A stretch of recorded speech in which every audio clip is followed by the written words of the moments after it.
2025 ದಸರಾ ಉದ್ಘಾಟನೆಗೆ ಲೇಖಕಿಯಾದ ಬಾನು ಮುಸ್ತಾಕ್ ಅವ್ರನ್ನ ಅಧಿಕೃತವಾಗಿ ಉದ್ಘಾಟನೆಗೆ ಚಾಲನೆ ಕೊಟ್ಟಿರೋದು ನಾವು ಕಡಾಖಂಡಿತವಾಗಿ ವಿರೋಧಿಸ್ತೀವಿ. ಅವರೊಬ್ಬರು ಲೇಖಕಿಯಾಗಿ ನಾವು ಅವ್ರ ಮೇಲೆ ಅತಿಯಾದ ಅಪಾರವಾದ ಗೌರವ ಇದೆ, ಅದರಲ್ಲಿ ಎರಡು ಮಾತಿಲ್ಲ.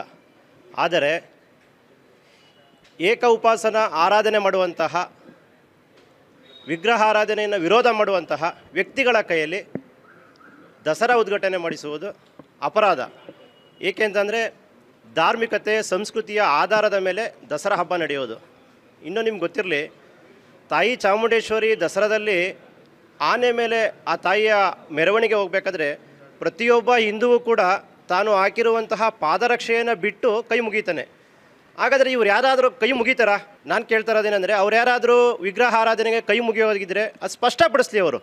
ಅವರ ನಿಲುವನ್ನು, ಅವರ ಮಾನಸಿಕತೆಯನ್ನು ಅವರು ಸ್ಪಷ್ಟಪಡಿಸಿ ನಾನು ಚಾಮುಂಡೇಶ್ವರಿ ದೇವಿಗೆ ಕುಂಕುಮನ ಇಟ್ಕೊಳ್ತೀನಿ, ಮತ್ತು ನಾನು ಕೈ ಮುಗಿತೀನಿ, ಪ್ರಾರ್ಥನೆ ಮಾಡ್ತೀನಿ, ಭಕ್ತಿನ ಅಂತ ಅವರು ಸ್ಪಷ್ಟನೆ ಕೊಟ್ಟು ಉದ್ಘಾಟನೆ ಮಾಡಿದೆ. ನಮ್ಮದು ವಿರೋಧ ಇಲ್ಲ. 2020-25 ದಸರಾ ಉದ್ಘಾಟನೆಗೆ ಈಗ ಬಾನು ಮುಸ್ತಾಕ್ ಅವ್ರನ್ನ ಆಯ್ಕೆ ಮಾಡೋದು ರಾಜ್ಯ ಸರ್ಕಾರ ತಪ್ಪು ನಿರ್ಧಾರ ಅದು. ಯಾಕಂದರೆ ಇದು ನಮ್ಮ ಧರ್ಮದ ಹಬ್ಬ, ಇದು ನಮ್ಮ ಹಿಂದೂ ಧರ್ಮದ, ಸನಾತನ ಹಿಂದೂ ಧರ್ಮದ ಹಬ್ಬ ಇದು. ದಯಮಾಡಿ ಸರ್ಕಾರ ಈಗೇನು ಅವ್ರನ್ನ ಉದ್ಘಾಟನೆಗೆ ಆದೇಶ ಕೊಟ್ಟಿದೆ, ಅವ್ರನ್ನ ಹಿಂಪಡೆದು ಬೇರೆ ಯಾರೋ ನಮ್ಮ 7 ಕೋಟಿ ಕನ್ನಡಿಗರಲ್ಲಿ ಯಾರನ್ನಾರು ಆಯ್ಕೆ ಮಾಡಲಿ, ಬೇರೆಯವ್ರನ್ನ ಆಯ್ಕೆ ಮಾಡಲಿ. ಆಮೇಲೆ ಇದನ್ನು ಮಿತಿಮೀರಿ ಅವರು ಉದ್ಘಾಟನೆ ಮಾಡದೇ ಆದರೆ ಅವರ ಧರ್ಮ ಅಂದರೆ ಏನು ಇವತ್ತು ಕುರಾನಲ್ಲಿ ಅವ್ರು ಇವತ್ತವರೆಗೂ ಓದ್ಕೊಬಂದಿದ್ದಾರೆ, ಆ ಕುರಾನೇ ಸುಳ್ಳಾಗುತ್ತೆ. ಮೂರ್ತಿ ಪೂಜೆ ಇಲ್ಲ ಅನ್ನೋದು ಅವ್ರು ಇವತ್ತವರೆಗೂ ಹೇಳ್ಕೊಬಂದಿದ್ದಾರೆ.